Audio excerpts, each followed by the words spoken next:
Kumusta ka?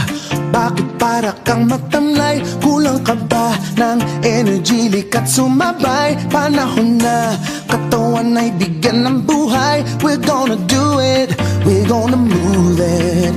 Tayo na sama-sama nang bigyan ng pansin. Katawang naghihintay, nagisingin natin. Tamang diet at exercise, unahin natin. We're gonna do it, we're gonna move it.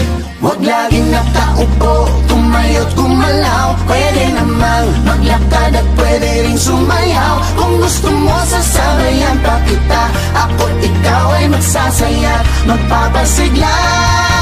Mag-exercise tayo nang sabay-sabay. Itaas ang mga kamay at iwagayway. Gumalaw up and down, round and round, side to side. Mag-exercise tayo, healthy Pilipinas.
Gulay, prutas at sapat na pagkain, yan ang simula ng magandang hangarin. Sama-sama, tulong-tulong, bawat tahanan ay may layon. Sa Pepan ay may gabay.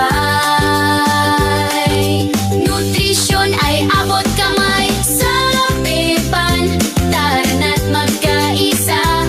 Para sa nutrisyon, bawat isa'y mahalaga. Sapat na pagkain para sa kinabukasan. Bayan ay angat kung lahat ay malusog at masigla. Bata, matanda, lahat kasali sa wastong pagkain, walang mapapahiya. Pamilya'y susi sa tamang nutrisyon, kasama ang barangay sa solusyon. Sama-sama, tulong-tulong, bawat tahanan ay may layon. Sa Pepan ay